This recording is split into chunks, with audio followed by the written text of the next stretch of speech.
वो लगाया नहीं क्या?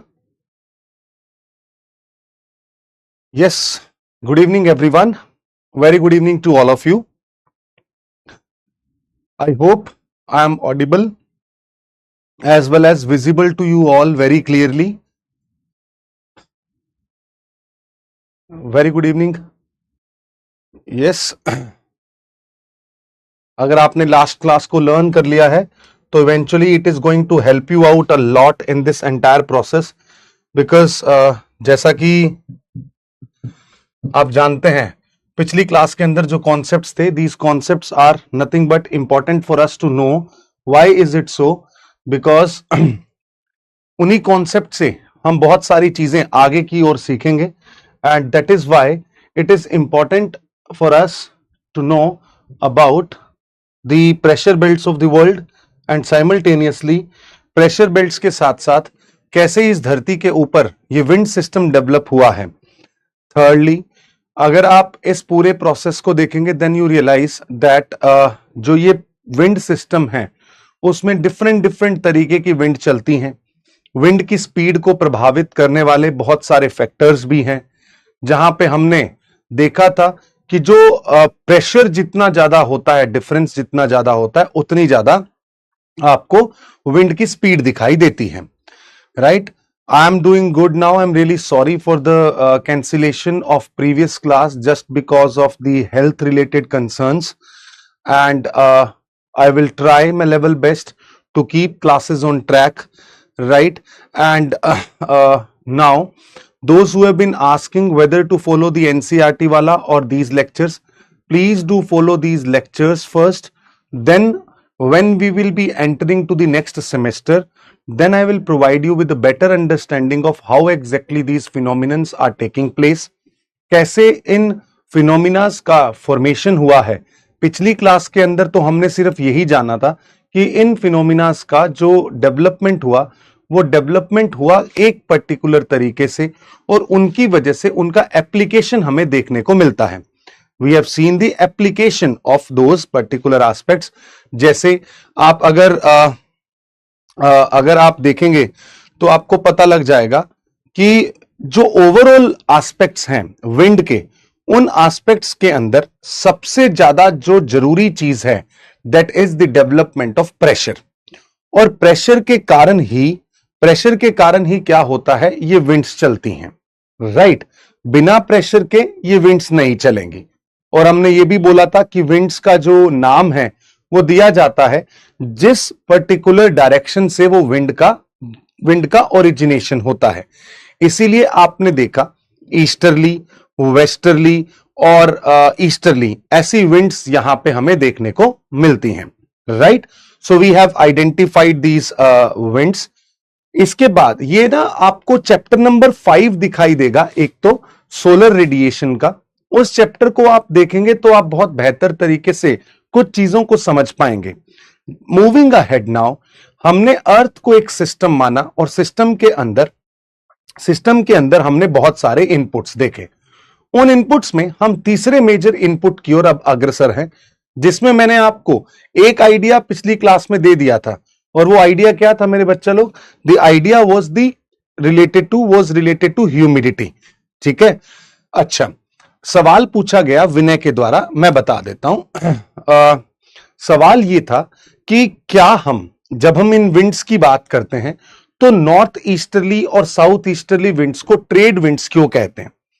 जितनी भी विंड्स होंगी उन विंड्स में लार्ज स्केल पे अगर आप देखोगे तो आपको एहसास हो जाएगा कि ये विंड्स जो हैं वो उनमें से ट्रेड विंड्स, ये जो विंड्स हैं नॉर्थ ईस्टर्ली और साउथ ईस्टर्ली ट्रेड विंड्स जो हैं, यही ऐसी विंड्स हैं जिसमें आपको रेगुलरिटी दिखाई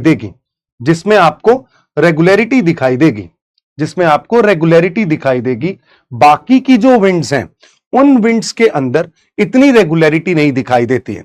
जैसे आप ट्रेडमिल पे चढ़ते हैं तो वो ट्रेडमिल कॉन्टिन्यूअसली रेगुलर तरीके से चलती रहती है, इसीलिए इसको ट्रेड से ट्रेड विंड के नाम से जाना गया. एक तो ये कारण है.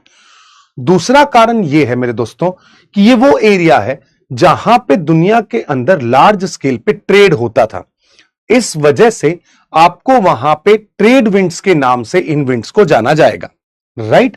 सो नाउ मूविंग अहेड, अब हम थर्ड इनपुट की ओर बढ़ रहे हैं, और जैसे ही आप थर्ड इनपुट को देखेंगे you will be in a position to understand many things. जैसे कि सबसे पहले अगर मैं आपको बताऊं, हम जा रहे हैं डिस्कस करने ह्यूमिडिटी को। ह्यूमिडिटी के बारे में मैंने आपको एक बात बोली थी कि इसका मतलब क्या होता है। ह्यूमिडिटी का मतलब होता है amount of water vapour, amount of water vapour in the air, amount of water vapour in the air. इसे ही हम क्या कहते हैं, ह्यूमिडिटी कहते हैं।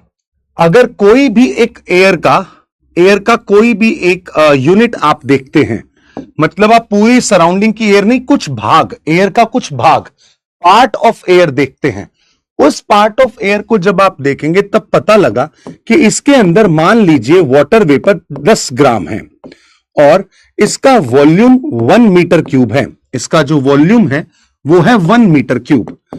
तो यहां पे हम एब्सोल्यूट ह्यूमिडिटी को जानते हैं 10 ग्राम्स पर मीटर क्यूब, 10 ग्राम्स पर मीटर क्यूब। यानी कि एब्सोल्यूट ह्यूमिडिटी शोकेस करती है कि कितना वाटर वेपर इस पर्टिकुलर एयर के पार्ट के अंदर कन्फाइंड है।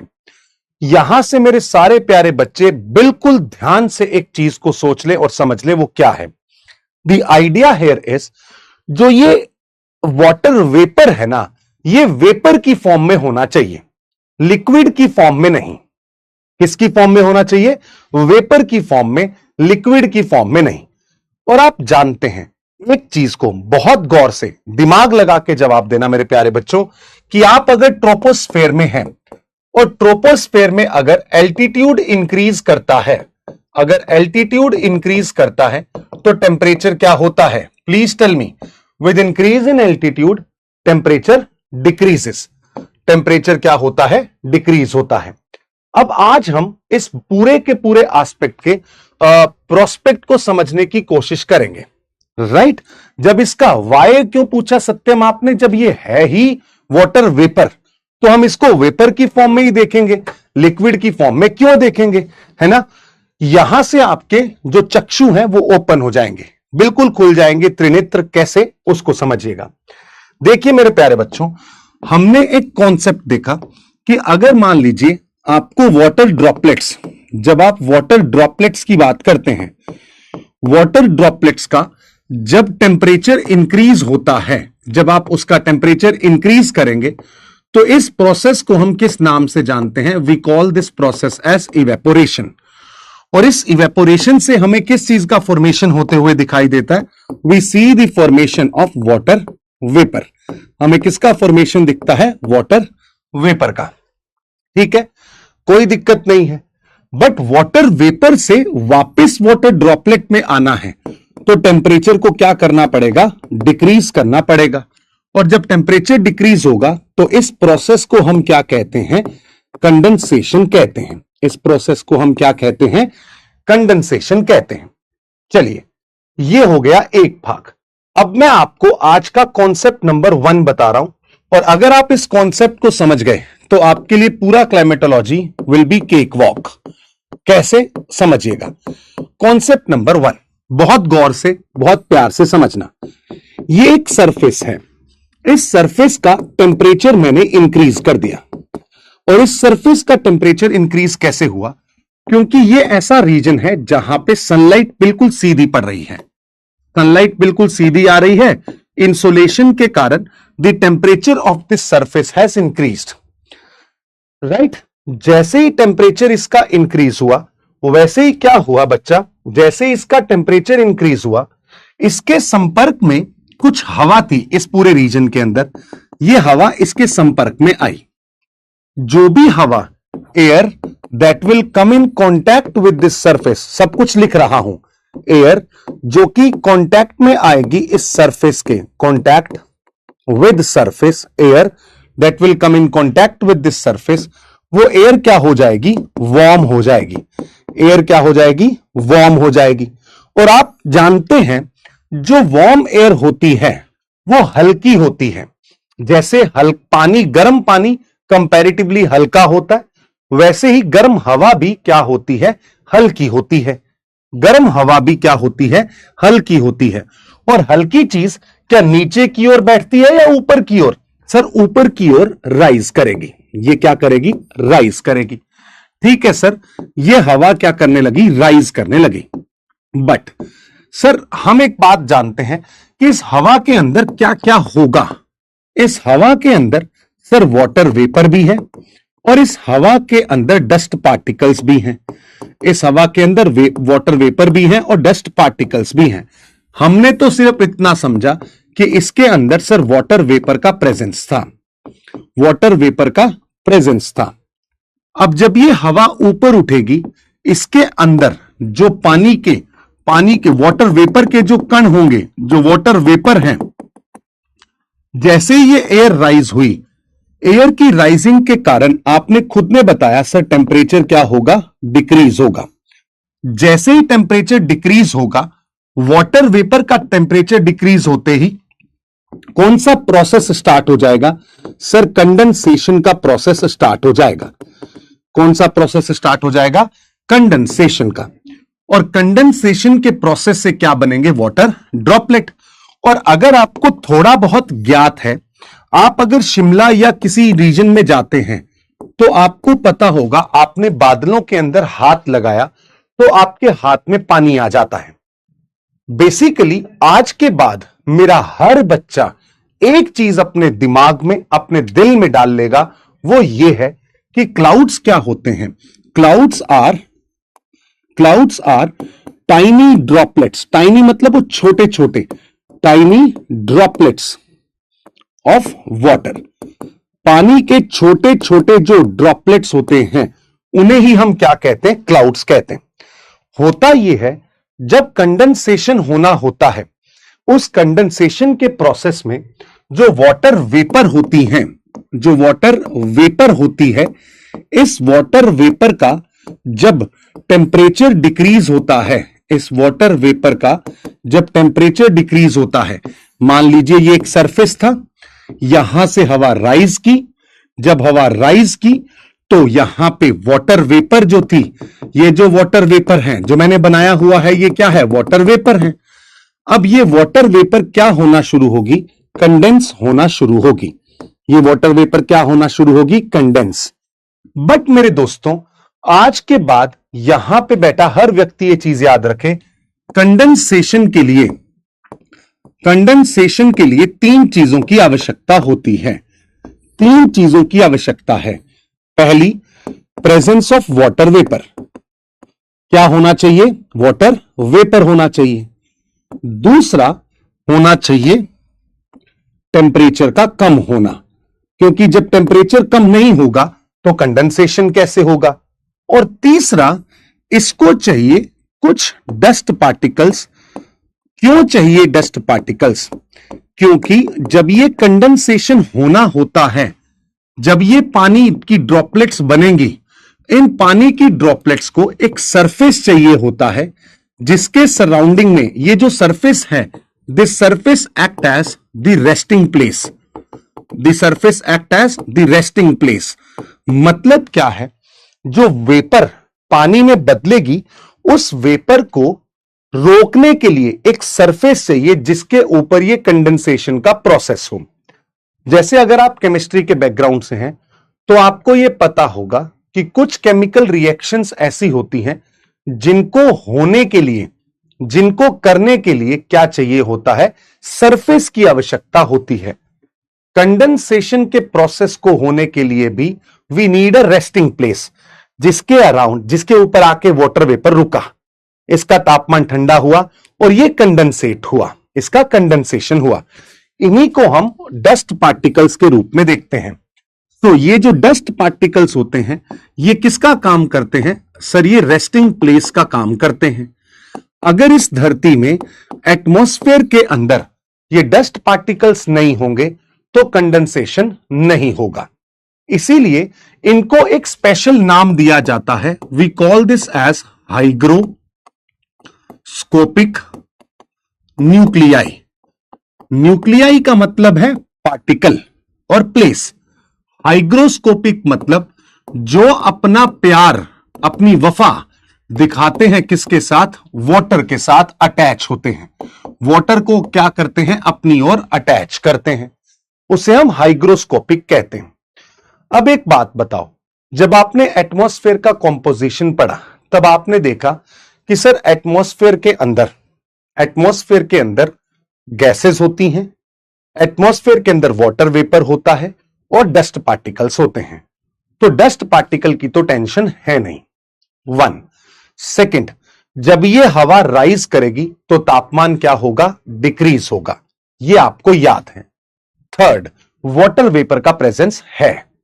इसका मतलब ये तीनों चीजें अगर उपलब्ध होंगी तो क्या छोटे छोटे छोटे छोटे छोटे छोटे वाटर ड्रॉपलेट्स बनने लगेंगे? यस।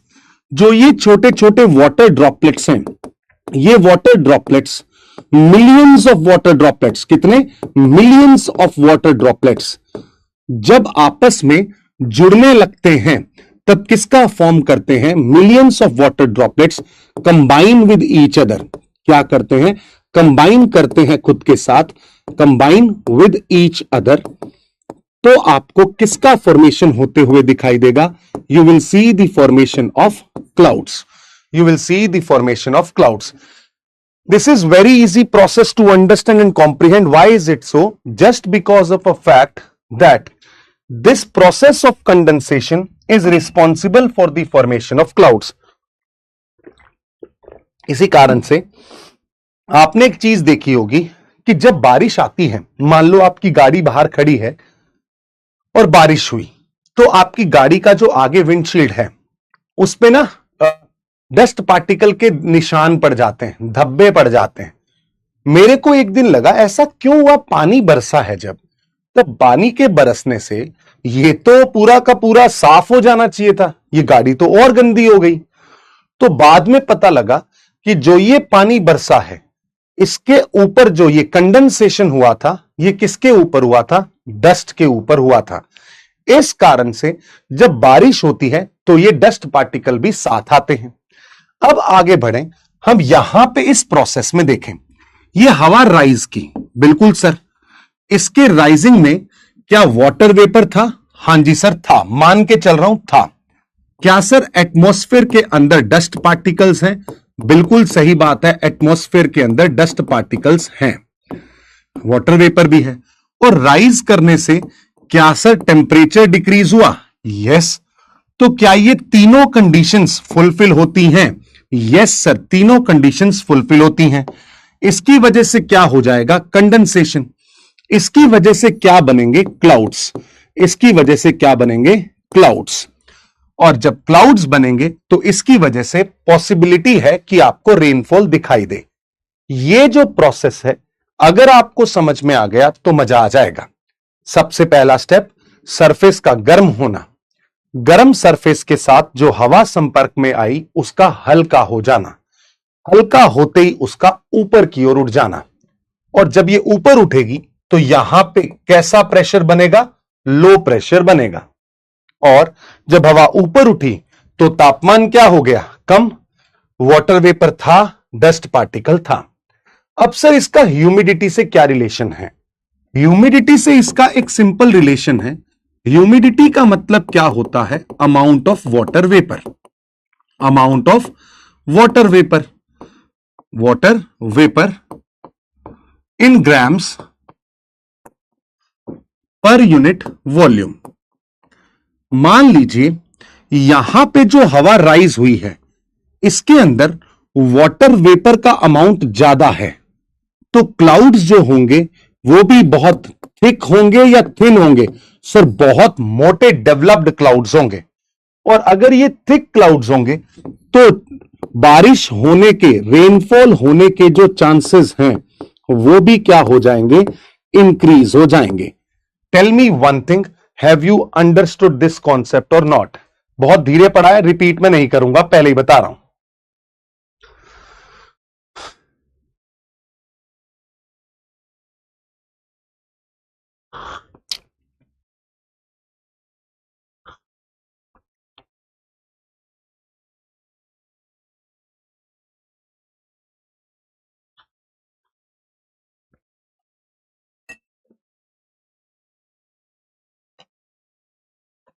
डन।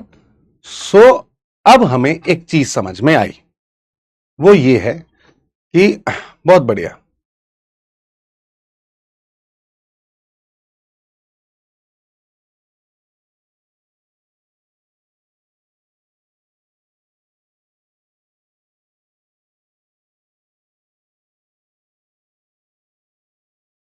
ठीक है,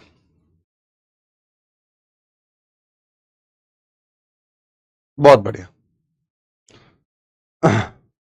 नाउ अब अगर ये प्रोसेस हो रहा है तो इसको हम इस तरीके से देखते हैं कि ह्यूमिडिटी का जो आउटपुट है, ह्यूमिडिटी का जो आउटपुट है वो हमें किस रूप में दिखाई देता है?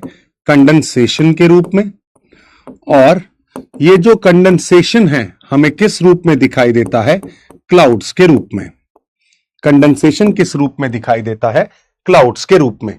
और जब बादल बहुत घने बादल होते हैं तो इसको हम थिक क्लाउड्स के नाम से जानते हैं। इसको हम किस नाम से जानते हैं? थिक क्लाउड के नाम से जानते हैं। अब हम ये भी जानते हैं एक चीज को कि जब ये बादल, ये जब हवा ऊपर गई, ऊपर जाने के बाद, ये जब हवा ऊपर गई है, ऊपर जाने के बाद ये हवा डिफरेंट डिफरेंट डायरेक्शंस में जाएगी, डिफरेंट डिफरेंट डायरेक्शंस में जाएगी, वो हम बाद में देखेंगे। ये फॉर्मेशन है क्लाउड का। अब क्या होता है, क्लाउड को ना डिफरेंट डिफरेंट नामों से जाना जाता है। क्लाउड्स जो हैं उनको हम डिफरेंट डिफरेंट नामों से जानते हैं। पहले तो एक जनरल कैटेगरी क्लाउड की बात करें, general idea of clouds, general idea of clouds, idea of clouds. देखिएगा मेरे प्यारे बच्चों, बहुत गौर से प्यार से समझने की कोशिश करते हैं। हुआ ये कि जब भी आपने क्लाउड्स देखने हैं, पहले तो क्लाउड को दो भागों में एक डिफरेंट डिफरेंट तरीके से क्लासिफाई करते हैं, डिफरेंट डिफरेंट तरीके से इन्हें नाम भी देते हैं। ठीक है, तो पहला जो क्लाउड है, इस पर्टिकुलर क्लासिफिकेशन में हम इनकी थिकनेस के अकॉर्डिंग देखें तो क्लाउड्स दो तरीके के हैं, थिक क्लाउड्स और थिन क्लाउड्स। देखो मेरे प्यारे बच्चों, मान लीजिए, बहुत गौर से सुनना, कॉन्सेप्चुअल बातें हैं, यूपीएससी के प्रीवियस ईयर क्वेश्चन करोगे तो भी हो जाएंगे और बाकी ये क्लैरिटी आपको कोई और देगा नहीं। अगर मान लो आपको थिक क्लाउड्स देखना है, मैंने बोला ये एक रीजन है, इस रीजन में ये सरफेस बहुत ज्यादा गर्म है, वार्म सरफेस है। Step number 1। स्टेप नंबर 2, इसके संपर्क में कोई हवा अगर आती है तो क्या वो हवा, क्या वो एयर वार्म हो जाएगी? बिल्कुल सही बात है सर, हवा गर्म हो जाएगी। मैं कहता हूं, if I consider this air has high absolute humidity, high absolute humidity, इसका मतलब क्या होगा कि इस एयर के अंदर वाटर वेपर का जो अमाउंट है वो क्या है? बहुत ज्यादा है।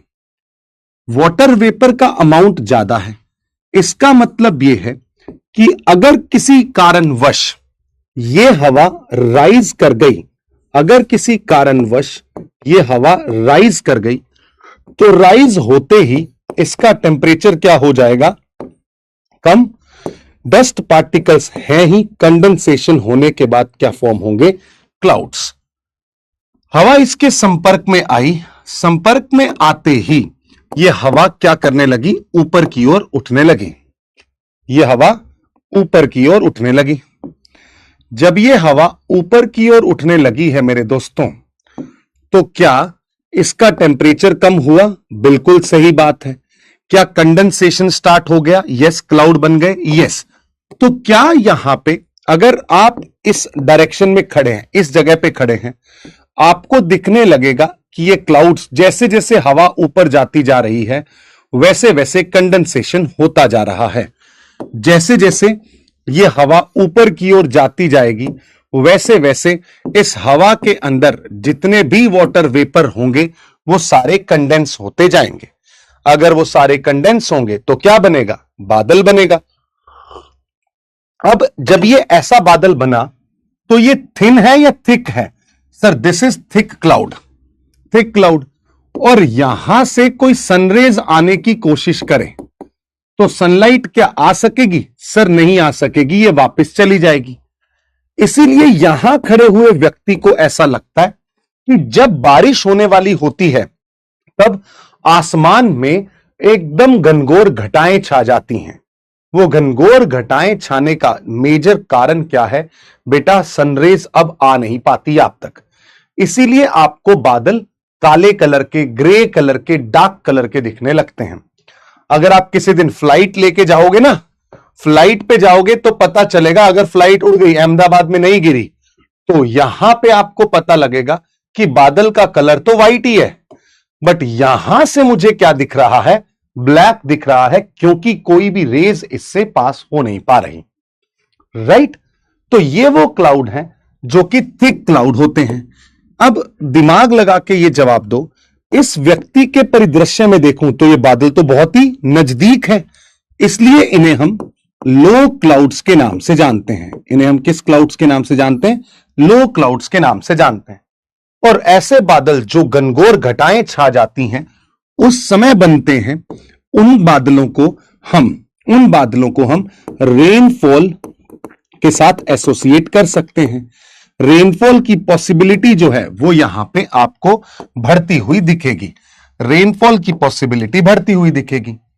On the other hand what happened is, ये एक सरफेस था, सरफेस गर्म हुआ, हवा संपर्क में आई, राइज हुई, बट अगर वाटर वेपर का अमाउंट कम है तो क्या ऊपर राइज होने पे कंडेंसेशन अच्छे से हो पाएगा? नहीं सर, कंडेंसेशन नहीं हो पाएगा।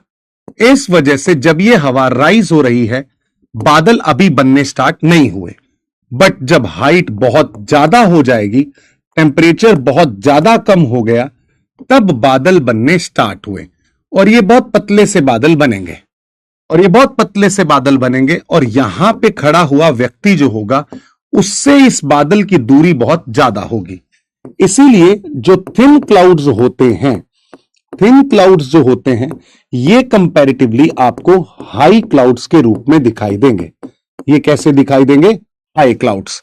और इनसे क्या रोशनी पार कर जाएगी? बिल्कुल सही बात है। इसीलिए आपको जनरली ये किस कलर के दिखाई देते हैं? व्हाइट कलर के दिखाई देते हैं। और ये बादल आपको कैसे दिखाई देते हैं? डार्क कलर के बादल दिखाई देते हैं। राइट?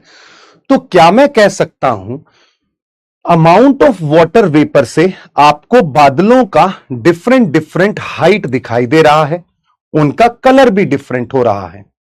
तीसरी बात, क्या मैं कह सकता हूं कि हाइट विल डिटरमाइन बादलों का कलर कैसा होगा? यस।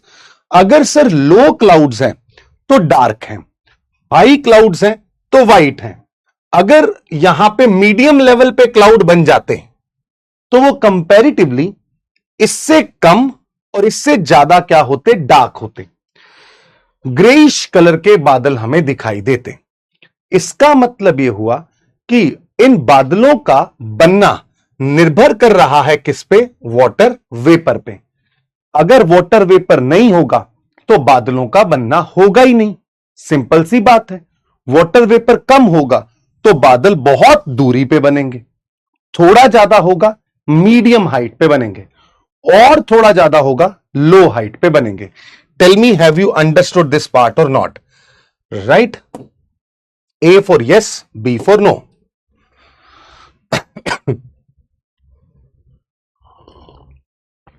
प्रोसेस सब जगह पे सेम है, सेम प्रोसेस है।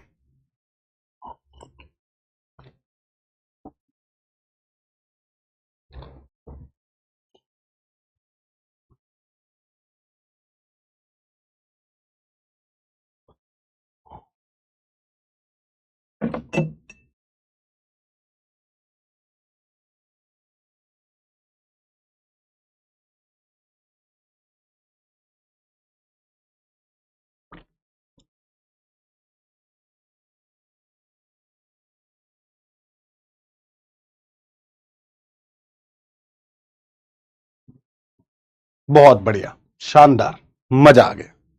चलो, इसका मतलब यह है कि एक तो यह आइडिया हुआ कि ये बादल घने हैं, ये बादल थोड़े कम हैं। अगर ये इतनी ऊपर गए हैं तो इनसे वाटर वेपर भी कम था, वाटर वेपर कम था तो रेनफॉल के चांसेस जो हैं वो भी क्या होंगे, कम होंगे। रेनफॉल के चांसेस क्या होंगे, कम होंगे। डन।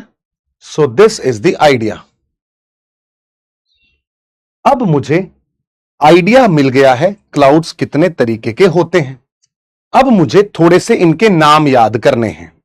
ठीक है, नाम कैसे याद करने वो बताता हूं। अब हेडिंग डालें टाइप्स ऑफ क्लाउड्स। हेडिंग डालें टाइप्स ऑफ क्लाउड्स।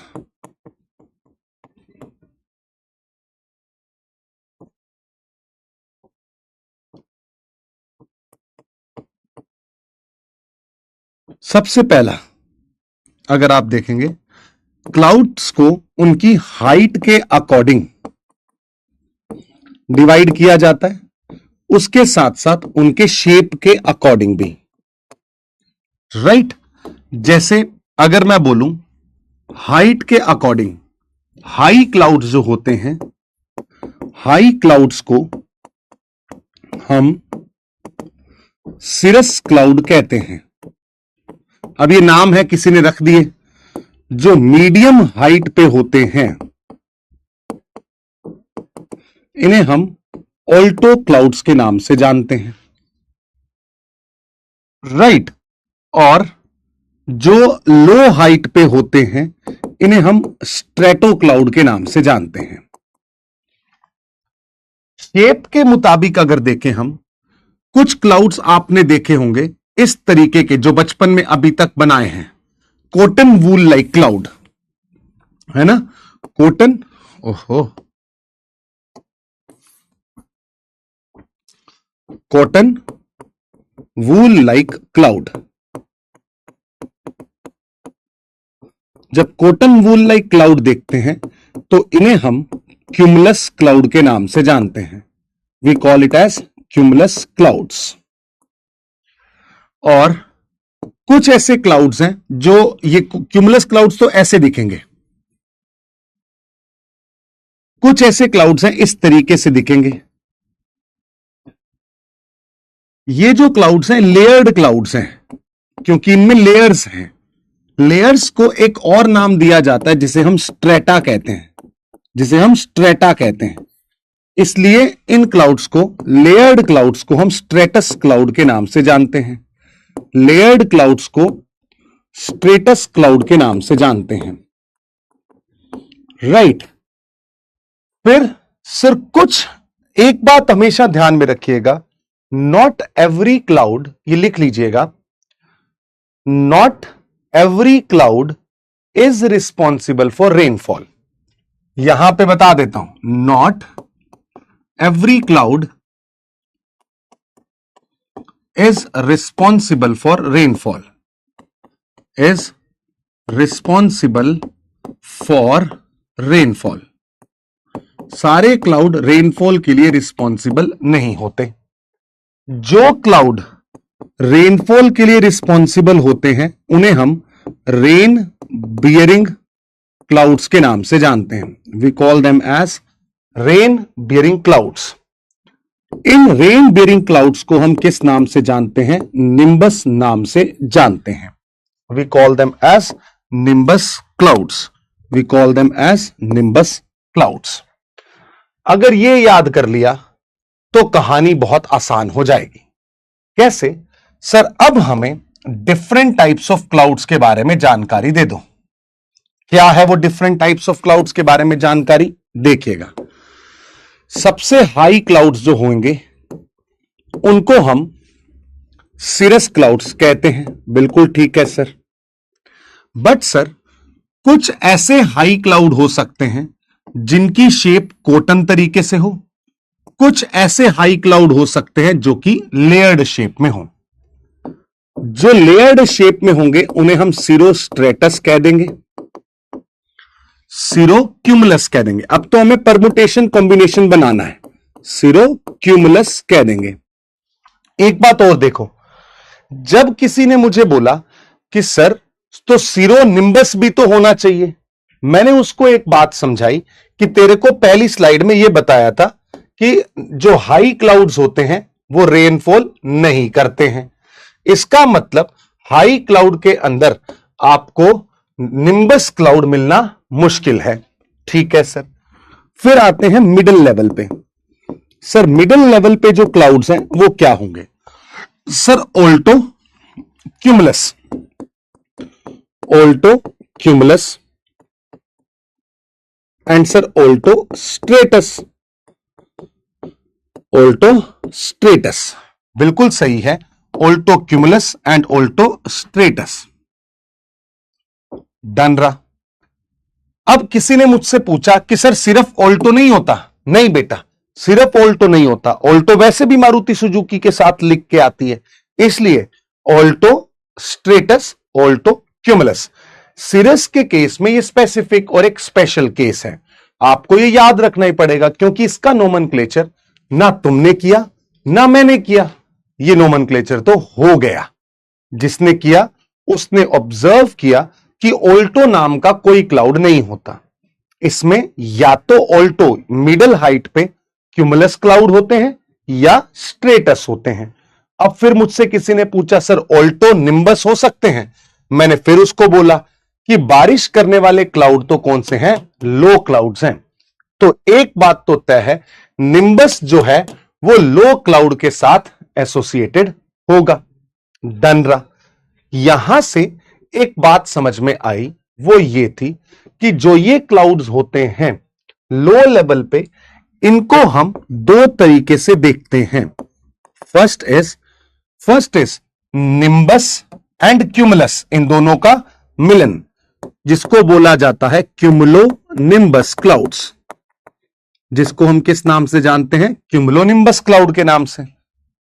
दूसरा सर निम्बो स्ट्रेटस, ये आप अगर हटा भी देंगे तो भी चलेगा, कोई फाइट नहीं है, ये बाद में हम समझते रहेंगे। तीसरा अगर हम देखें तो निम्बो स्ट्रेटस, निम्बो स्ट्रेटस। इन 6-7 क्लाउड में से सबसे ज्यादा अगर चांसेस हैं रेनफॉल के तो वो किन क्लाउड्स में है? इन क्लाउड्स में है। ये वो क्लाउड्स होते हैं जो कि रेन बियरिंग क्लाउड्स हैं। इनको हम किस नाम से जानते हैं? Rain bearing clouds. बस आपको यह समझना है कि अगर बचपन में मिलान किया है गणित में तो ये गणित में मिलान जैसे ही हैं। आपने याद कर लिया सिरस और ऑल्टो, इधर याद कर लिया क्यूमुलस, स्ट्रेटस, निम्बस, फिर इनके कॉम्बिनेशन बनाने हैं। सिरस अकेला सिरो क्यूमुलस, सिरो स्ट्रेटस, ऑल्टो क्यूमुलस, ऑल्टो स्ट्रेटस, फिर निम्बो स्ट्रेटस, क्यूमुलो निम्बस। इस तरीके से 2 मिनट अगर आप खुद को इत्मीनान से इस पर्टिकुलर नोटबुक में देखेंगे, याद करने की कोशिश करेंगे, this thing will be entirely yours, believe me, ये हमेशा आपकी हो जाएगी। साइड में हो गया हूं, I am giving you time to remember these names. फिर मैं आपको इनकी तस्वीरें दिखाता हूं जिससे आपको और क्लैरिटी ऑफ थॉट हो जाएगा। यहां से एक चीज और समझ में आई, जो ये हाई क्लाउड्स होते हैं ना, इनका कलर होगा व्हाइट, बिल्कुल, इनका कलर होगा ग्रे, बिल्कुल, और इनका कलर होगा डार्क, इनका कलर होगा dark, dark colour, grey colour और व्हाइट कलर। और एक बात का जवाब देना, जितने ज्यादा हाई लेवल पे होंगे उतना ज्यादा उनके अंदर पानी होगा या बर्फ होगी? मैंने बोला कि सर अगर टेम्परेचर डिक्रीज हो रहा है तो ऊपर जाते जाते तक तो यहां तो हमें बर्फ दिखाई देगी और यहां पे हमें पानी दिखाई देगा, बिल्कुल। तो हाई क्लाउड्स के अंदर जनरली हमें क्या दिखाई देती है? आइस। यहां पे हमें वाटर दिखाई देता है, यहां पे भी हमें वाटर ही दिखाई देगा। जनरली वाटरी क्लाउड्स हैं, ये भी क्या है, वाटरी क्लाउड्स हैं। ये आइस क्रिस्टल्स यहां पे आपको दिखाई देंगे, क्योंकि जितना हाइट ज्यादा है उतना ज्यादा इसका क्रिस्टल बनने का, आइस बनने का चांस होगा। If you have understood this, please let me know in the chat box.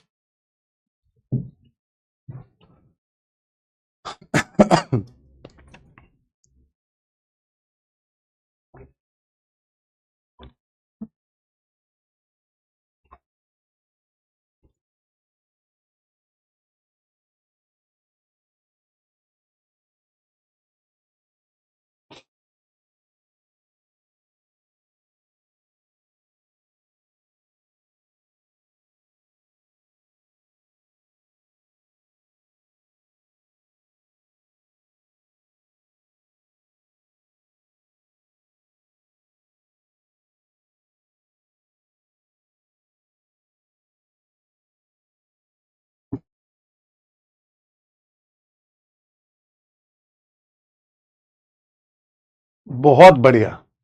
Basically अब सीरियस लोग रह गए हैं जिनको समझ में आता जा रहा है। बहुत बढ़िया। Now let me show you. Chat बंद करने से ये फायदा है, कंटेंट भी ज्यादा डिस्कस होता है और बच्चे को समझ में भी ज्यादा आता है। अब मैं आपको इन क्लाउड्स के बारे में कुछ जानकारी देता हूं। देखिएगा, यहां पे ये डिफरेंट डिफरेंट तरीके के क्लाउड्स हैं। सबसे पहले ये जो क्लाउड्स आपको दिखाई दे रहे हैं, इन्हें हम बोलते हैं सिरस क्लाउड। कैसा कलर है? व्हाइट कलर है। इनको देख के क्या आपको लग रहा है बारिश होगी? सर, इनसे तो बारिश होने के चांस नजर नहीं आते। These are termed as cirrus cloud. बिल्कुल सही है। Then second here is, sir cirrostratus. लग रहा है बारिश करेंगे, बट ये भी बारिश नहीं करेंगे, क्योंकि सर ये भी क्या है? हॉरिजॉन्टली डेवलप्ड क्लाउड है, मतलब ये भी बारिश नहीं करेंगे। इनको हमने क्या बोला? सिरोस्ट्रेटस। तीसरा क्या होगा? सिरोक्यूमुलस। ये देखिएगा, इसको हम बोलते हैं सिरोक्यूमुलस क्लाउड। अब आज जरूर कल का दिन जब होगा तब बादलों को देख के कोशिश कीजिएगा पहचानने की कि कौन से क्लाउड्स हैं। Next here we have is the altostratus. Sir, यहां पे कलर ग्रेइश हो गया है। कलर क्या हो गया? ग्रेइश हो गया।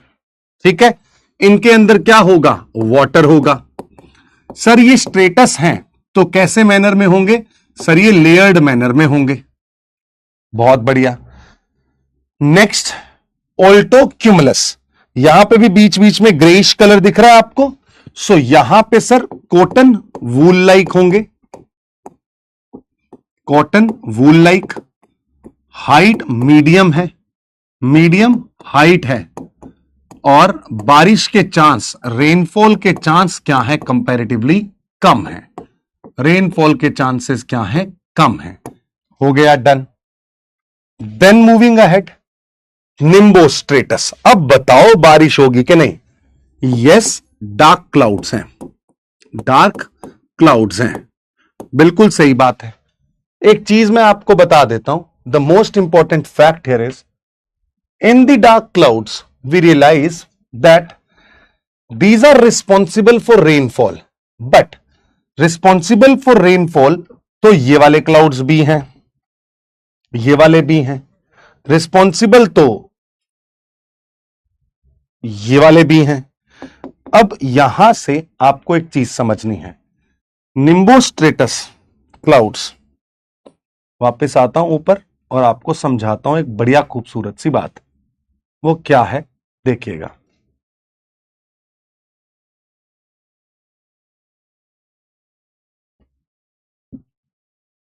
निम्बोस्ट्रेटस क्लाउड डार्क हैं, वाटरी हैं।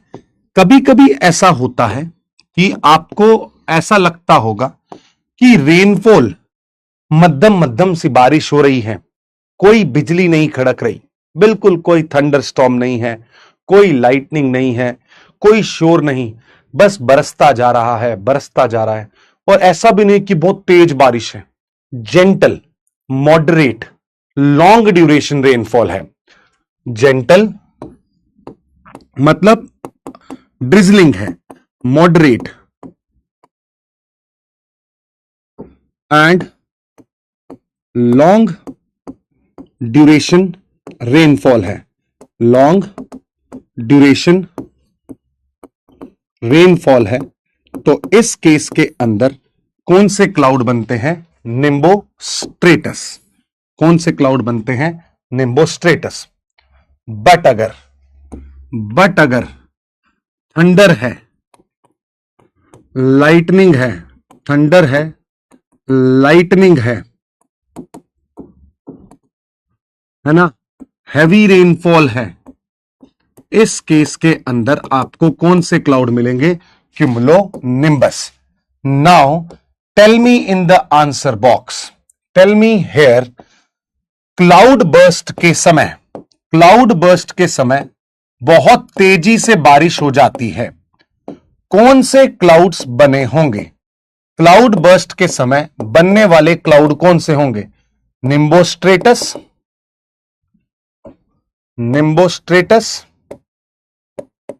और क्यूमुलोनिम्बस ये कॉपर और निकल नहीं है, cumulonimbus. Tell me, the poll starts now. बताइएगा, निम्बोस्ट्रेटस या क्यूमुलोनिम्बस क्लाउड बर्स्ट में कौन से क्लाउड्स बनते होंगे? Which type of clouds do you observe when we see the cumulonimbus cloud? When we see the cloud burst? Answer दे दिया मुझे लगता है मैंने।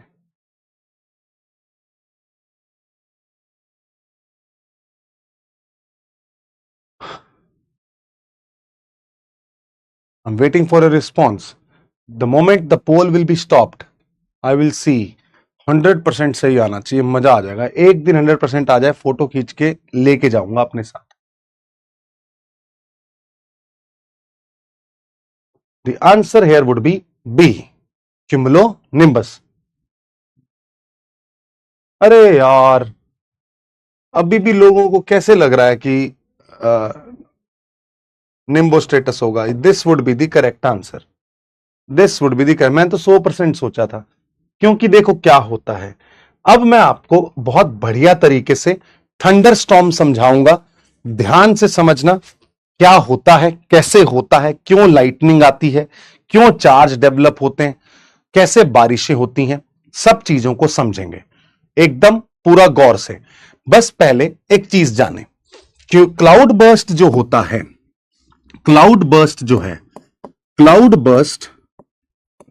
जो है इसे हम किस नाम से जानते हैं? इसका मतलब होता है थंडर स्टॉर्मिक रेनफॉल। इसका मतलब क्या है? थंडर स्टॉर्मिक और हैवी रेनफॉल। अब ये हैवी रेनफॉल का क्या क्राइटेरिया है, इसे समझें। हैवी रेनफॉल का मतलब है, अगर मान लीजिए मैं इस रीजन में रहता हूं, राइट, यहां पे बादल बने हुए हैं, इस रीजन के अंदर मेरे से दूर 10 किलोमीटर बाय 10 किलोमीटर, बेसिकली ये जो एरिया है, this is 10 kilometre bye 10 kilometre area.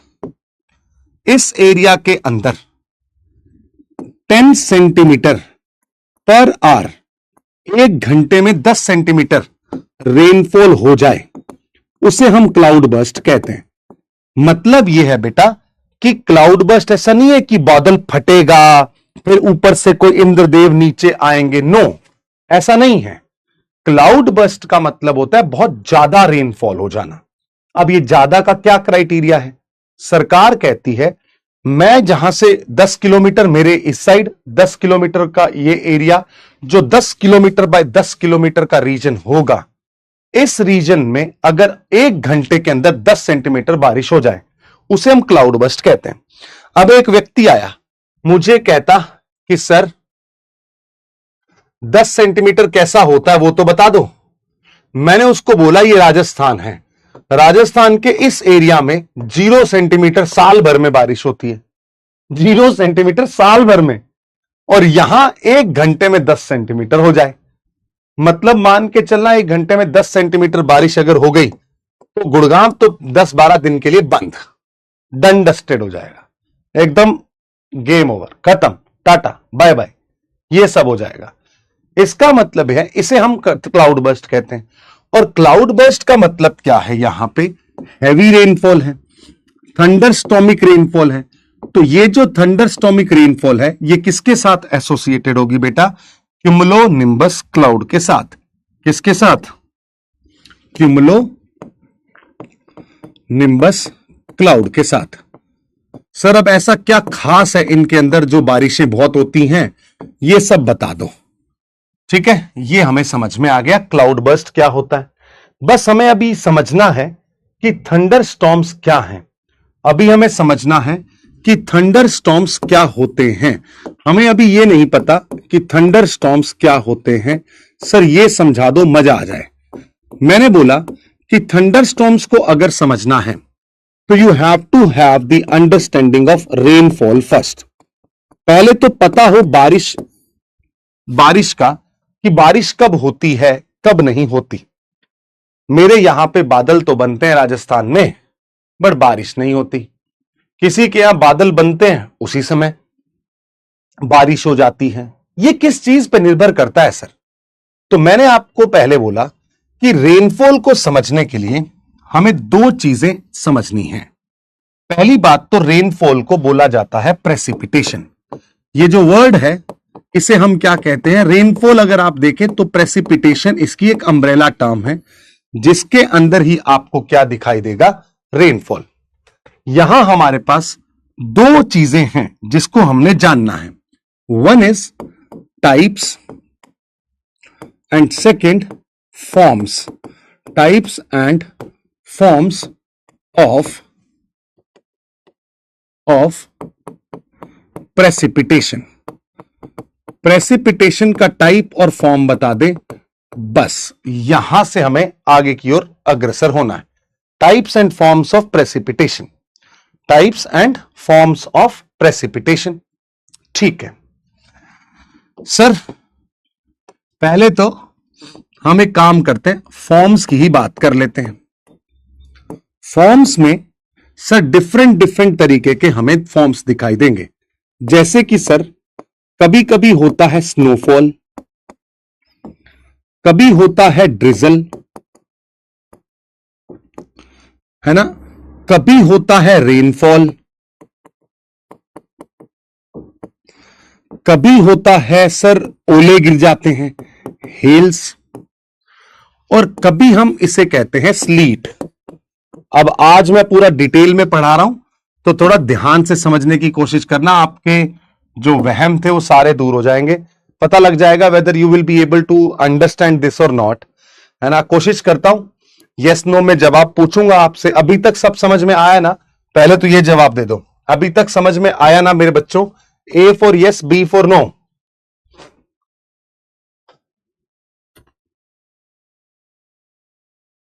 Tell me, have you understood this part और नॉट?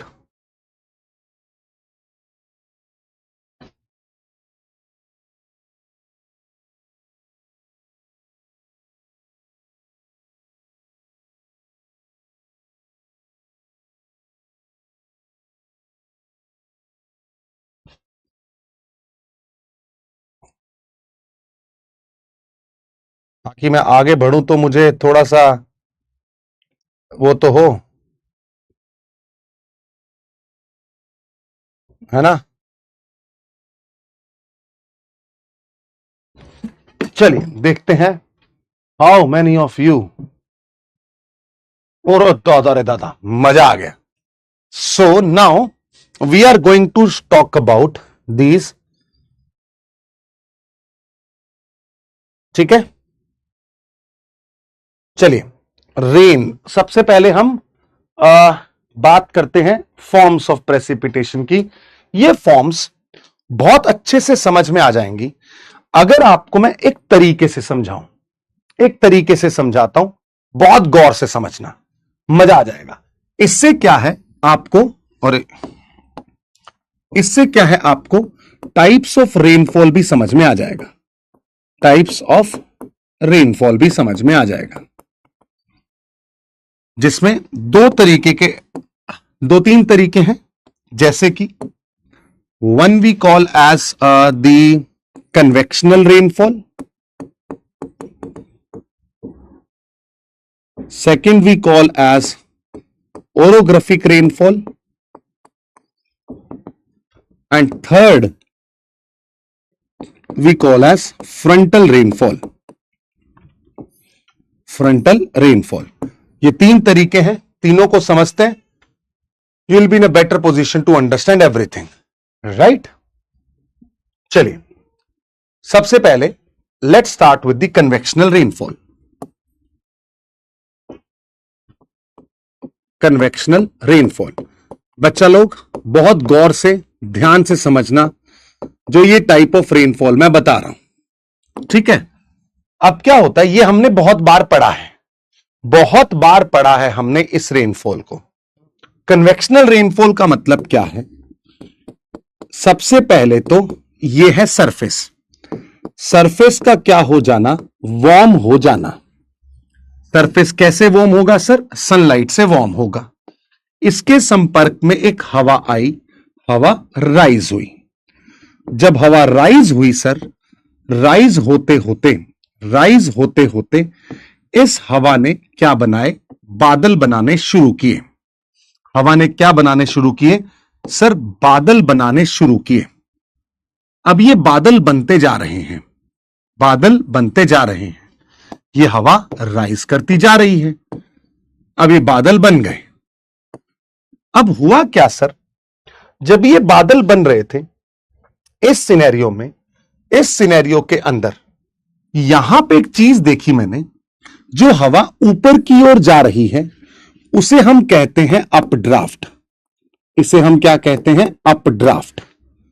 और आपको पता है कि कुकर के ढक्कन की तरह एक लेयर यहां पे काम करती है जिसे हम कहते हैं ट्रोपोपॉज. इसके ऊपर तो बादल जाते नहीं हैं, तो यहां तक बादल रुक गए. वैसे तो मैं कहूं अगर, तो इसको मैं इसी डायरेक्शन में बना लेता हूं, यहीं पे बना लेता हूं. This is what we call as tropopause. इसे ही हमने क्या कह दिया? ट्रोपोपॉज कह दिया. रुक गए बादल. यहां से जाते जाते ये हवा इधर की ओर गई, ये हवा इधर की ओर गई, ठीक है? यहां पे कौन सा प्रेशर क्रिएट हुआ? लो प्रेशर क्रिएट हुआ.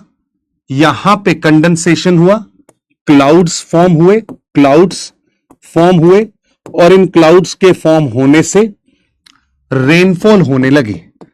रेनफॉल होने लगी. इस रेनफॉल को हम किस नाम से जानते हैं?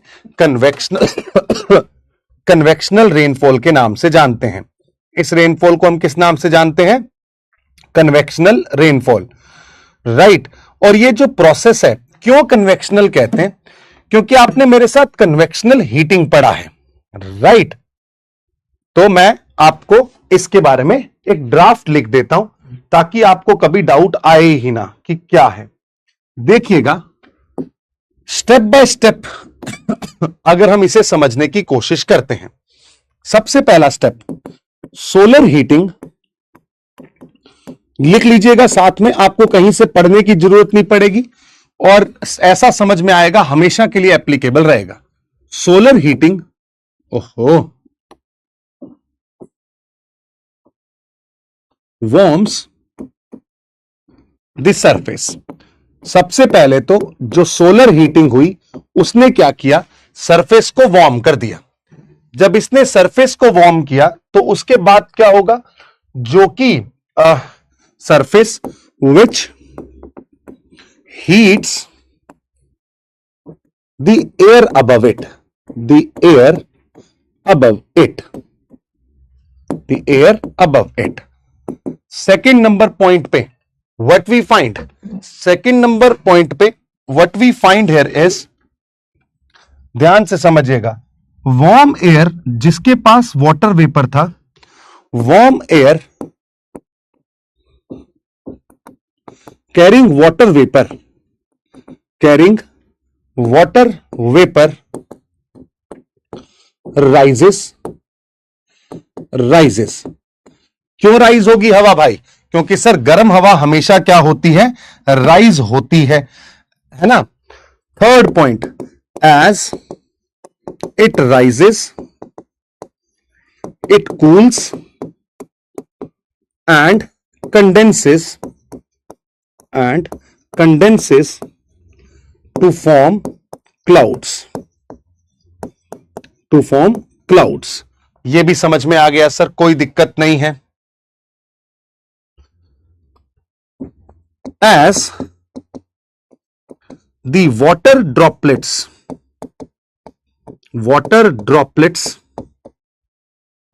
become heavy,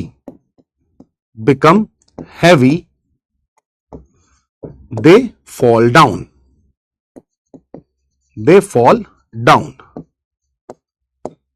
इसी को क्या बोलते हैं? कन्वेक्शनल रेनफॉल के नाम से जानते हैं. इसी को हम किस नाम से जानते हैं? कन्वेक्शनल रेनफॉल के नाम से जानते हैं. Very easy to understand, right? ये ना जनरली दिस अकर्स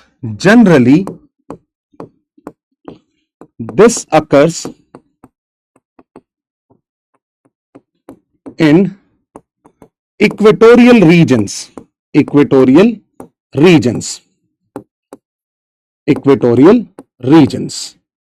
राइट? अब बताइए, क्या आपको समझ में आया माय डियर फ्रेंड्स? आरएफ का मतलब रेनफॉल है भाई. कौन सी दुनिया में जी रहे हो?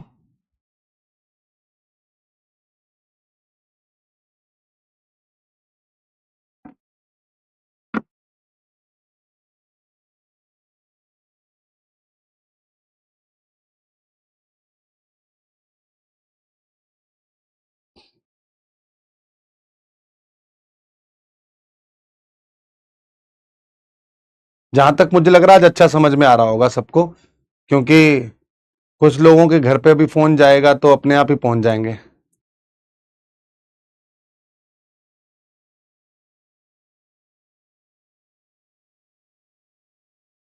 ठीक है, I will give you the time to note the things.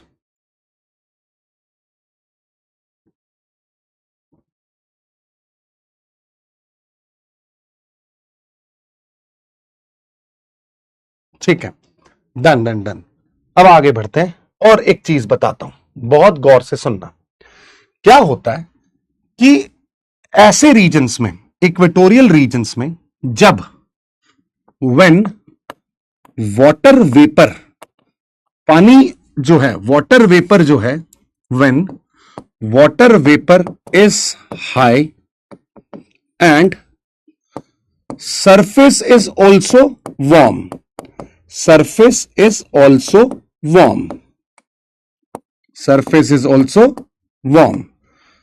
very warm लिख लो.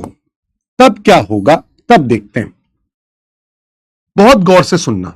यहां पे क्या हुआ, ये जब सरफेस बहुत गर्म है तो हवा बहुत तेजी से ऊपर की ओर उठी. ठीक है सर, मैं एक नई स्लाइड में बताता हूं, देखिएगा. अब हम बात कर रहे हैं basically, now I am going to talk about, मेरा मन मान नहीं रहा है, बस मैं बता देता हूं, बट स्टिल ठीक है, कोशिश करता हूं अगर समझ आए तो. देखिएगा, I am going to talk about thunderstorms. Thunderstorms के अंदर क्या होता है? तीन स्टेजेस होती हैं, राइट? स्टेज नंबर 1 जिसको बोला जाता है यूथ स्टेज, मतलब अभी नया नया है, और इसको हम क्यूमुलस स्टेज भी कहते हैं. कौन सी स्टेज कहते हैं? Cumulus stage. सर ऐसा क्यों है? Tell us. देखिए मेरे प्यारे बच्चों, सबसे पहले ये एक सरफेस था, और ये सरफेस क्या था? बहुत ज्यादा गर्म था, वेरी वार्म. बहुत बढ़िया. और इस सरफेस के संपर्क में जो हवा आई, उसके अंदर वाटर वेपर का अमाउंट भी क्या था? बहुत ज्यादा था. ठीक है, तो एक बात बताओ, जो हवा इसके संपर्क में आएगी वो हल्की होगी या बहुत हल्की होगी? मैं कहता हूं सर बहुत हल्की होगी. हल्की नहीं, बहुत हल्की होगी.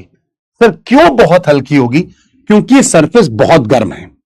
जब बहुत हल्की होगी तो सर ये हवा अचानक से रेज करेगी. अचानक से रेज करेगी, अचानक से सडन राइज होगा। बिल्कुल सही बात है। सडन राइज क्यों है? क्योंकि बहुत ही हल्की है। मैं हिंदी में लिख देता हूं यहां पे ताकि आपको हमेशा याद रहेगा, बहुत हल्की है। नहीं यार, अच्छा नहीं लगता ये। सडन राइज हो जाएगा, ठीक है, सडन राइज हो गया, ठीक है, because of very less density, very less density, ठीक है। अब जब ये हवा राइज हुई, इसके पास क्या था सर? वाटर वेपर था।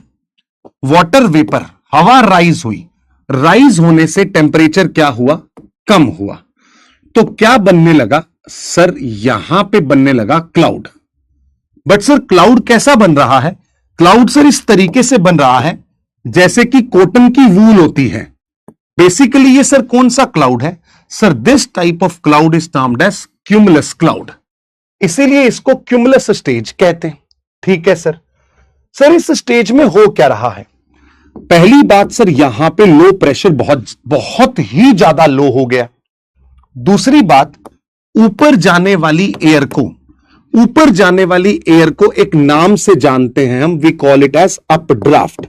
अब आज के बाद आपको कभी ये डाउट नहीं आना चाहिए कि अगर कहीं लिखा हो अपड्राफ्ट, अपड्राफ्ट का मतलब क्या है? फटाफट से ऊपर उठ जाना। अपड्राफ्ट का मतलब क्या है? फटाफट से ऊपर उठ जाना, ठीक है सर। अपड्राफ्ट का मतलब है फटाफट से ऊपर उठ जाना। अब आती है stage number, this is stage number 1। Now we have reach to the stage number 2। अब ये प्रोसेस अगर कंटिन्यूअस चलता रहा, अगर ये प्रोसेस कंटिन्यूअस चलता रहा, in this process we will reach to the mature stage. अब ये मैच्योर स्टेज आ गई। अब इस मैच्योर स्टेज में क्या होता है इसको समझते हैं। यही है पूरी कहानी का सार, यही है पूरी कहानी का सार, यही है मतलब अंत, जहां से आपको पूरी चीजें समझ में आ जाएंगी। यहां पे क्या हुआ? This is the surface. हवा जो है बेटा बहुत तेजी से राइज कर रही है, तेजी से राइज कर रही है, तेजी से राइज कर रही है। बट इस हवा को अपनी औकात नहीं भूलनी है। क्यों? क्योंकि इस हवा को यह मालूम होना चाहिए कि ऊपर जो है वो ट्रोपोपॉज है। ऊपर कौन है? ट्रोपोपॉज है। ऊपर कौन है? ट्रोपोपॉज है। और इससे ऊपर तो ये जा नहीं सकती क्योंकि ये तो कुकर का ढक्कन है, राइट। यहां से हवा ऊपर उठी, ऊपर उठी, ऊपर उठी, ऊपर उठी।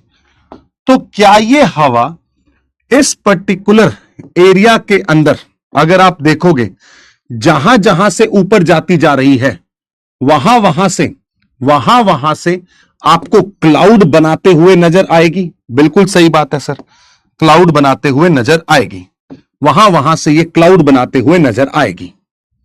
अब ये हवा ऊपर तो जा नहीं सकती, कहां की ओर जाएगी सर? इससे टकरा के इधर की ओर चली जाएगी। मतलब ऐसा मानो ऊपर किसी ने ढक्कन लगा रखा है। आप ऐसे समझो कि यहां से हवा ऊपर उठी, ऊपर टकराई, टकरा के डाइवर्ज हो गई। ऐसे ही आप अपने कमरे में इसको इमेजिन करो, आपके पांवों के नीचे से हवा ऊपर उठी, सरफेस पे टकराएगी, ऊपर छत से टकराएगी, डाइवर्ज हो जाएगी। ऐसा ही यहां पे हुआ, इट इज डाइवर्ज्ड। इस वजह से आपको इसी तरीके से क्या दिखाई देंगे? You will see the development of clouds like this. You will see the development of clouds like this, right. ऐसे बादल आपको दिखे। यहां पे सर इसका नोमेनक्लेचर कर दो। ये क्या है सर? इसे तो हम कहते हैं अपड्राफ्ट। बहुत बढ़िया, अपड्राफ्ट। बट सर एक बात बताओ, मैं कहता हूं जो ये हवा ऊपर की ओर गई है, इसमें से ऊपर जाते जाते इसका टेम्परेचर तो हो गया बहुत कम, ये हो गई ठंडी। ठंडी हवा तो भारी भी होती है, तो कुछ हवा नीचे की ओर आएगी। हां sir, some amount of air will fall down, कुछ अमाउंट ऑफ हवा नीचे की ओर भी आएगी। इसे हम क्या बोलते हैं sir? Downdraft. We call it as downdraft. Simultaneously remember one more thing, what exactly it is. अब एक बात बताना सर, हुआ ये कि नीचे तो पानी के ड्रॉपलेट्स थे, नीचे तो क्या थे, पानी था। ऊपर जाते जाते जैसे जैसे ये पानी ऊपर जाएगा, जैसे जैसे ये हवा पानी को ऊपर लेके जाएगी, ये तो यहां ले जाके क्या बना देगी, यहां ले जाके आइस बना देगी। बिल्कुल सही बात है, यहां तक आइस बन जाएगी। क्यों सर? जैसे जैसे ऊपर जाते जा रहे हैं, यहां पे क्या था, पानी, यहां पे क्या था, पानी, but now it has form the ice. यहां पे क्या बन गई, आइस। बात तो सही है। मतलब क्या हुआ, जितना हवा ऊपर जा रही है उतना ज्यादा क्या बनते जाएंगे, इसमें आइस के क्रिस्टल बनेंगे। और आइस क्रिस्टल कहां आएंगे सर, नीचे की ओर आएंगे। इसीलिए इसको क्या बोला गया, डाउन ड्राफ्ट। डाउन ड्राफ्ट के अंदर कुछ तो एयर नीचे आती है, प्लस कुछ इसके अंदर रेनफॉल या कुछ इसके अंदर आइस के पार्टिकल्स नीचे की ओर आते हैं, उसे हम डाउन ड्राफ्ट कहते हैं। अब समझो क्या हो रहा है, एक बढ़िया गेम चल रहा है। वो गेम क्या है उसको समझो। मैं तो क्या कर रहा हूं, आपको एक एनलार्ज्ड व्यू बता रहा हूं, जितना समझ में आए उतना समझने की कोशिश करना, ठीक है? अदरवाइज कोई बात नहीं, अगले सेमेस्टर में तो समझ में आएगा ही। ऊपर बन गए बड़े बड़े आइस क्रिस्टल्स, यहां है थोड़े छोटे आइस क्रिस्टल्स, यहां है उससे छोटे आइस क्रिस्टल्स, और यहां है पानी। ये जा रहे हैं ऊपर, जा रहे हैं ऊपर, ऊपर जा रहे हैं। और ऊपर वाले हो गए जिनका साइज बड़ा हो गया, ये हो गए हैवी, और हैवी पे कौन लगेगा, ग्रेविटी। ये आ रहे हैं नीचे, ये आ रहे हैं नीचे। तो क्या आपको इस बादल के अंदर एक खूबसूरत सा फिनोमिना नहीं दिखाई देगा? बादल इतना है, नीचे से छोटे पार्टिकल ऊपर, ऊपर से बड़े पार्टिकल नीचे, क्या ये सारे पार्टिकल आपस में टकराएंगे? Yes, these all particles will collide with each other. जब ये आपस में कोलाइड करते हैं तो इस बादल के अंदर क्या होता है, चार्ज डेवलप हो जाता है। अब कोई ये नहीं पूछेगा कि सर ये ऐसा क्यों होता है, क्योंकि जिसने भी ये बताया उसने एक अनुमान लगाया। ना वो खुद बादल के अंदर गया, ना उसने कोई इंस्ट्रूमेंट बादल के अंदर भेजा, वो तो सिर्फ अनुमान लगा रहा है कि ऐसा हुआ होगा। और अगर पॉजिटिव और नेगेटिव चार्ज बन गए तो क्या यहां पे करंट पास होगा?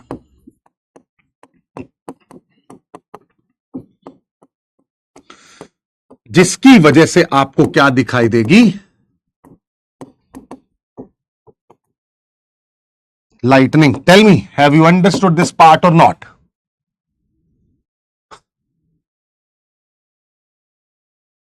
बॉयंसी से बेटा तुम भी उड़ जाओगे थोड़े समय में, जैसे दिमाग आपका बॉयंसी में है ना, वैसे ही।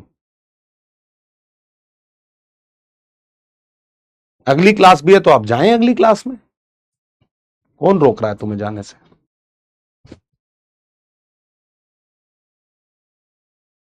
एक बार और देखेंगे और अच्छे से समझ में आ जाएगा।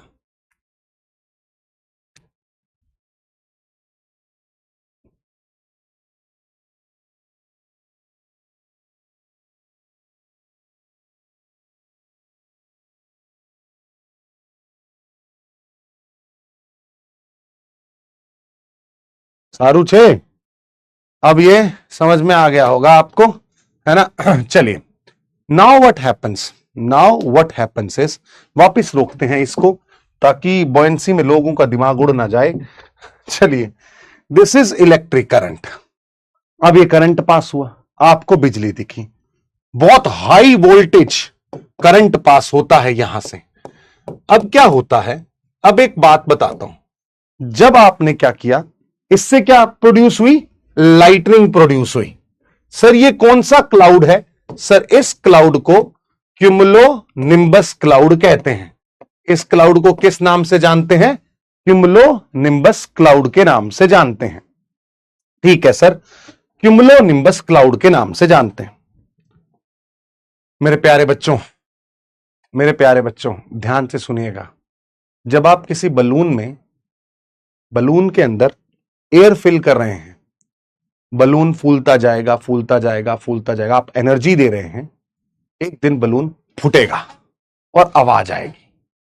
ऐसे ही क्या है, ये हवा राइज करती जा रही है, करती जा रही है, करती जा रही है, करती जा रही है, इसके बीच में से लार्ज स्केल पे एनर्जी पास होगी, एनर्जी निकलेगी, तो क्या हवा अचानक से एक्सपैंड होगी?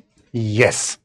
जो यहां पे ये जो एयर बड़े मदमस्त तरीके से मजे लेते हुए ऊपर की ओर जा रही थी, क्या इस एयर का सडन एक्सपेंशन होगा? बिल्कुल सही बात है sir. Why is it so? Sir sudden expansion इसलिए होगा क्योंकि यहां पे हाई वोल्टेज की एनर्जी निकली। इस सडन एक्सपेंशन के कारण जैसे बलून फूटता है वैसे आवाज आती है, वैसे ही आवाज आएगी किसकी? थंडर की। वैसे ही आवाज आएगी किसकी? थंडर की। और इसलिए क्यूमुलो निम्बस क्लाउड में मेरे प्यारे बच्चों, प्यारे दोस्तों, क्यूमुलो निम्बस क्लाउड में क्या होता है? थंडर, लाइटनिंग और हैवी रेनफॉल। थंडर, लाइटनिंग और हैवी रेनफॉल। थंडर, लाइटनिंग और हैवी रेनफॉल। ठीक है। अब ये आया second stage. Stage number 3, last stage है मेरे दोस्तों। अब जब बहुत तेज बारिश होने लगी, जब बारिश होने लगेगी, क्या ये सरफेस ठंडा हो जाएगा? बिल्कुल सही बात है सर। अगर ये सरफेस ठंडा हो जाएगा तो हवा का राइज बंद हो जाएगा और जो बादल हैं वो छोटे बादल थोड़ी थोड़ी देर बाद बारिश करने के बाद यहां पे आपको अपड्राफ्ट जो है वो क्या होगा? बंद हो जाएगा। क्योंकि अपड्राफ्ट के लिए सरफेस क्या चाहिए था? गर्म, बट बारिश हो गई तो सरफेस हो गया ठंडा। यहां पे जो लो प्रेशर था वो खत्म हो जाएगा और ये पूरी की पूरी जो थंडर स्टॉर्म है वो बंद हो जाएगा। इसको बोलते हैं डिसिपेटिंग। डिसिपेट होने का मतलब डेड हो जाना, खत्म हो जाना, मृत हो जाना। इसे हम डिसिपेटिंग स्टेज कहते हैं। इसे हम किस नाम से जानते हैं? डिसिपेटिंग स्टेज के नाम से जानते हैं। ठीक है। यह होता है एक तरीके का rainfall. Generally this occurs in equatorial regions and equatorial region के अंदर क्यूमुलो निम्बस क्लाउड बनते हैं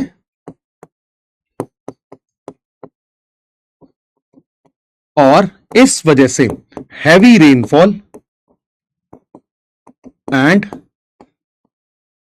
थंडर स्टॉर्म्स, इसीलिए इनको क्या बोलते हैं? थंडर स्टॉर्म्स कहते हैं, क्योंकि इनके साथ अच्छी खासी आवाज आती है, थंडर एंड लाइटनिंग होती है। I hope it is clear with everyone now what exactly this entire scenario is. Right, thunder हो गया, लाइटनिंग हो गया, कन्वेक्शनल रेनफॉल हो गया। अब इसके साथ ही एसोसिएट करके मेरे प्यारे बच्चों मैं आपको एक बढ़िया कॉन्सेप्ट बताऊंगा। इसके साथ ही एसोसिएट करके मैं आपको बताऊंगा एक और कॉन्सेप्ट को जिसे हम हेल्स कहते हैं। हम इंग्लिश में तो इसे हेल्स कहते हैं, हिंदी में आपने सुना होगा ओले गिरते हैं। ओले गिरने का मतलब होता है, स्टेज 3 का बेटा मतलब यह है कि जब बारिश हो गई तो जो सरफेस था वो गर्म था, वो ठंडा होने लगेगा। जब सरफेस ठंडा हो गया, जब सरफेस ठंडा हो गया तब इसका मतलब है कि अब हवा राइज तो करेगी नहीं। जब हवा राइज नहीं करेगी तो फिर बारिश होना बंद हो जाएगी। खत्म, खत्म हो गया थंडरस्टॉर्म। ठीक है। जैसे आप ओले गिरना जिसे कहते हैं, समझिएगा।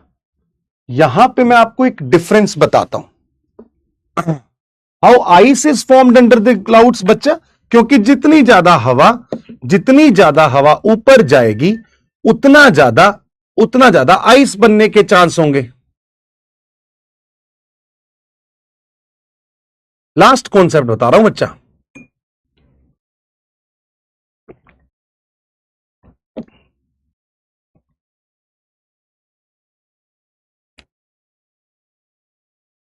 ठीक है, देखो अब क्या होता है, दो चीजें आपको समझ में आनी चाहिए। One we call as snowfall और second we call as hailstorm. पहले तो आपको एक डिफरेंस समझना है। स्नो क्या होता है? स्नो का मतलब है जब water vapour, will ice fall due to gravity? Of course ice will fall due to gravity. हां,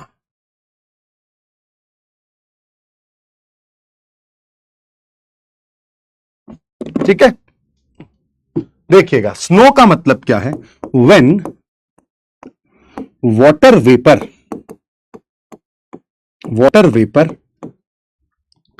converts to ice crystals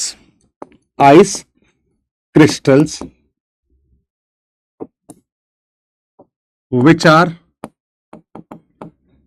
light, fluffy, मतलब बहुत ही हल्के होते हैं, लाइट होते हैं, फ्लफी होते हैं, फेंक के मार रहे हैं, सॉफ्ट है, fluffy, soft and delicate, right. इसे हम कहते हैं स्नो। हेल्स क्या होता है? आप एक बात समझना, जब भी आइस हार्ड होती है ना, जब भी आइस हार्ड होती है उसका एक प्रोसेस होता है। वो प्रोसेस क्या है वो समझो। मान लो क्या हुआ, ध्यान से समझना। यहां पे आइस बना, क्योंकि आप देख रहे हो ये सरफेस है, सरफेस से जितना ऊपर जाओगे उतना टेम्परेचर क्या हो जाएगा? कम हो जाएगा। वाटर वेपर किस में बदल गया? वाटर वेपर बदल गया आइस क्रिस्टल में, बन गई क्या? स्नो। ये नीचे आया, डायरेक्टली नीचे आ गया। अब देखो क्या हुआ है, बहुत गौर से प्यार से सुनना। ऊपर क्या बनी? स्नो, ठीक है। स्नो नीचे आने लगी। जब ये नीचे आया तो आप जानते हो जैसे जैसे एल्टीट्यूड कम होगा वैसे वैसे टेम्परेचर बढ़ेगा।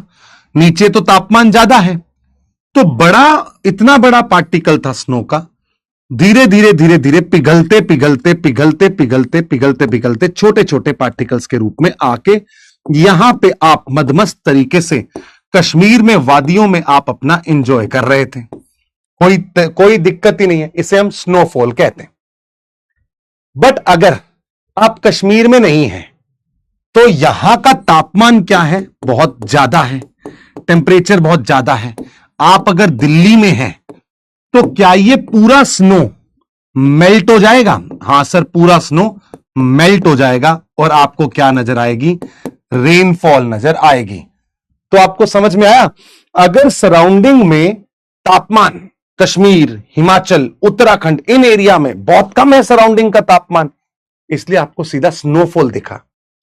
बट स्नोफॉल और नीचे आएगी। अब आप ऐसे देखो ना, एक तो आप यहां पे हैं, यहां पे तो इधर है, और ये जो तापमान है, अब देखो ये धीरे धीरे क्या होता रहे। प्लेन एरिया में एल्टीट्यूड कम हुआ, यहां पे एल्टीट्यूड कंपैरेटिवली अभी भी क्या है? ज्यादा है। इस वजह से अगर आप देखोगे यहां का एल्टीट्यूड कम है, यहां एल्टीट्यूड बहुत ही नीचे आ गया, इसका मतलब यहां टेम्परेचर ज्यादा होगा, यहां पे टेम्परेचर क्या होगा? कम होगा। यहां तो भाई साहब हो जाएगी स्नोफॉल और यहां होगी rainfall. I hope you have got this point guys. अब पता लगा फर्क स्नोफॉल कब है, रेनफॉल कब है? ड्यू पॉइंट होता है देव शर्मा जी,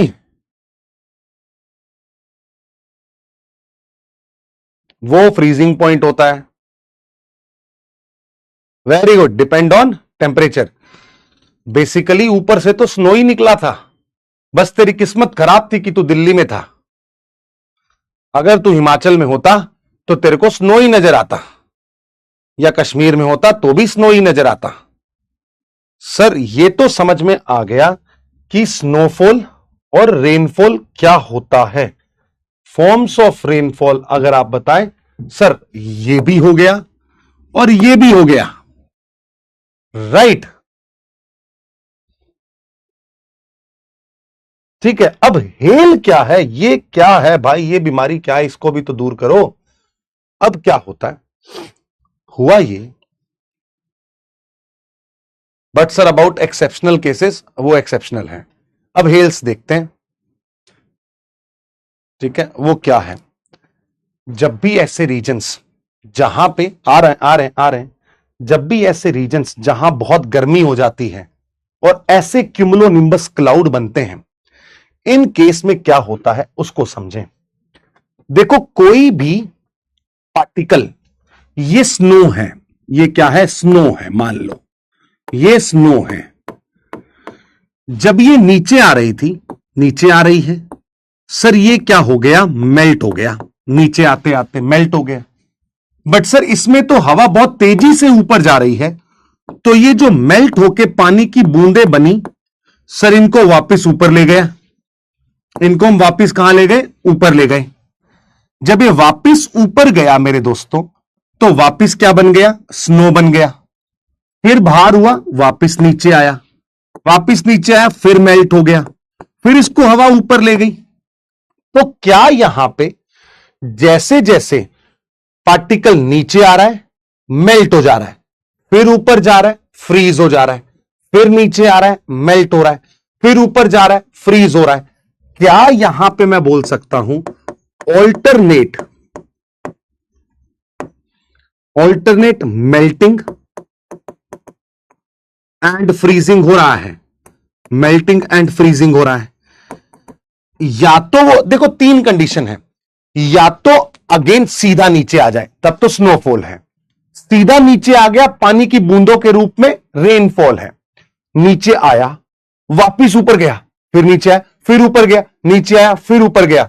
ऐसी केसेस के अंदर ये ऊपर क्यों जा रहा है, क्योंकि यहां से हवा ऊपर की ओर जा रही है, हवा ऊपर की ओर जा रही है, वापिस उसे ऊपर लेके जा रही है, हवा उसे वापिस ऊपर की ओर लेके जा रही है, राइट, हवा वापिस उसे ऊपर की ओर लेके जा रही है। फिर ऊपर इसका वेट बढ़ जाता है, ग्रेविटी की वजह से नीचे आता है, नीचे आ रहा है ग्रेविटी की वजह से, ऊपर इसको कौन लेके चला जाता है, वापस हवा ले जाती है। अगर हवा की स्पीड ऊपर जाने वाली इतनी तेज ना होती, फिर तो सर सीधा नीचे आ जाता। बट अगर यहां से ऊपर जा रहा है, अब मेरे से सवाल पूछा विंटर में ऐसा क्यों नहीं होता, क्योंकि बेटा विंटर में इतनी तेजी से हवा ऊपर नहीं उठती, क्योंकि ऊपर उठने के लिए क्या चाहिए बेटा, very warm surface, very warm surface, right, touch नहीं करते हैं, सरफेस को टच नहीं करते हैं, राइट। अयान अखलक, जो भी आप हैं, यू आर रिक्वेस्टेड, आज मैं 7:15 तक पढ़ाऊंगा, you are requested to leave, otherwise you will never be able to comment, चाहे समझ में आए चाहे ना आए, राइट। दूसरी क्लास अटेंड करो, कोई नहीं रोक रहा। हां, ये सारा जो प्रोसेस है वो क्लाउड के अंदर ही है। तैयारी करने से पहले तमीज सीखते हैं, जो आपके पास नहीं है, आई एम सॉरी टू से, ठीक है, बिल्कुल। ये जो चीजें हैं, ये सारी चीजें आपको यहां पे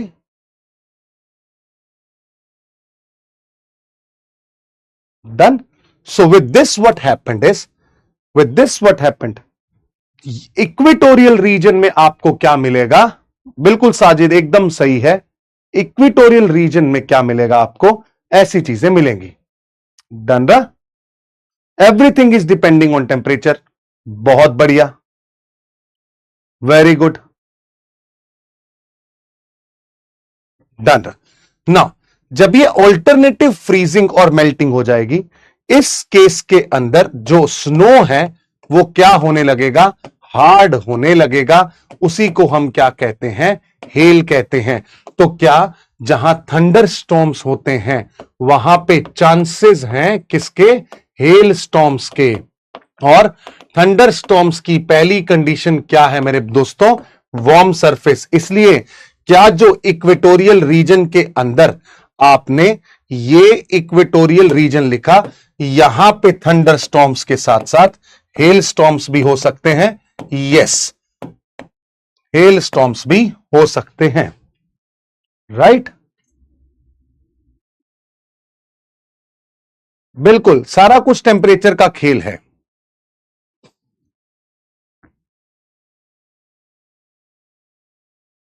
क्लाउड में पानी कैसे होता है? जैसे दिमाग में भूसा।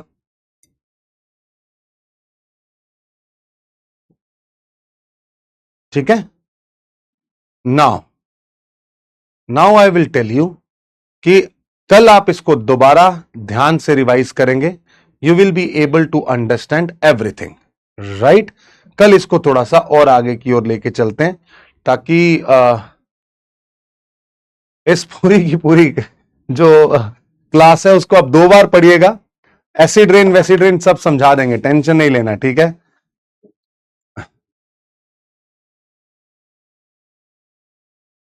लाइटनिंग स्ट्राइक का क्या कॉन्सेप्ट है वो कल हम देखते हैं, नहीं तो आपके इकोनॉमी के अंदर आपको जो कमेंट में गदर मचाना है वो कैसे मचा पाओगे? ठीक है, will see you tomorrow. Thank you so much, good night guys.